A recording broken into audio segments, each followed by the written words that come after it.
Welcome to the Leadership Spark podcast, where we equip you to be the great leader your people deserve. This is Corey, and today I want to kick off a focus over the next few days of comparing two different words and that affect you as a leader, that are relevant for you as a leader, to help reframe how you may think about what wins and what loses in an organization, what wins, what loses on a team, and what wins and what loses for you as a leader. And so it will be a combination of words, and I'll talk about the first one in a second, where one word beats the other word, and these are relevant for you as a leader. And so today I want to kick it off by telling you that clarity beats motivation. So it'll look like that. Over the next few days, it'll be clarity beats motivation, and there'll be others that I talk about to help reframe what's important and maybe more important than something that you may think is important today as a leader. And so the first one is this: clarity beats performance. Most performance issues are not attitude problems. Most performance issues aren't motivation problems. It doesn't mean that we won't have those. It doesn't mean that there won't be someone on your team who has a motivation problem. It doesn't mean that your team doesn't need to be motivated. This isn't an either or, it's an and both, but it is framing up the fact that clarity is more important than motivation. But a lot of us as leaders, we get trained to inspire, to galvanize, to energize.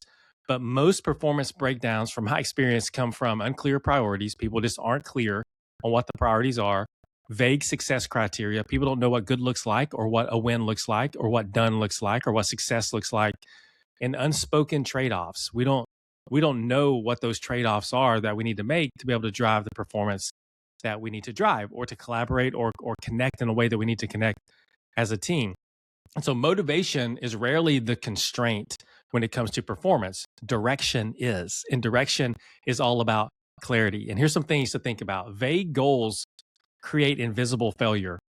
And so if your goals are do your best or high quality, well, we may not have a shared meaning on what do your best and high quality means. And it may mean something different for every person.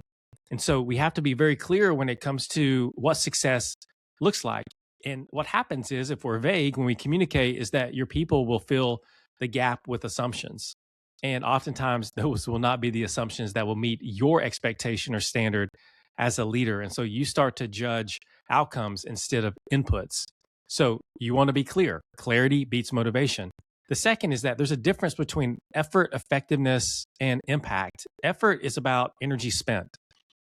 Effectiveness is about doing the work correctly. Impact is about moving the outcome that matters. And that's really what you want as a leader, is that you want ultimately the outcome to be delivered.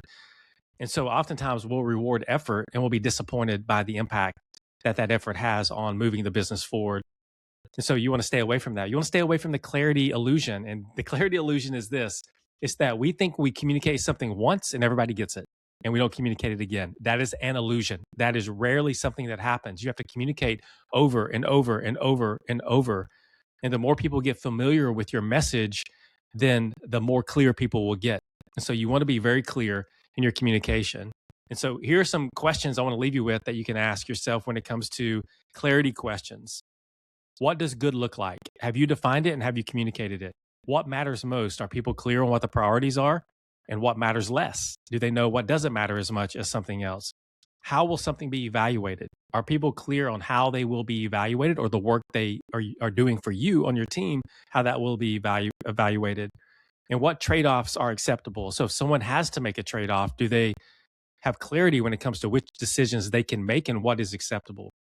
So I want to encourage you to do that. Clarity beats motivation. And here's your takeaway. If someone is struggling, if someone on your team is struggling, assume confusion first. Assume that they are confused before assuming it's a capability or a motivation issue, and then attack clarity first. And then you can, once it's clear, figure out if there's another issue that you need to tackle. And so just remember, clarity beats motivation. Most performance issues are not someone needs to be more inspired. They just need to be more clear. And so go this week, go today, and be the most clear leader that you can be.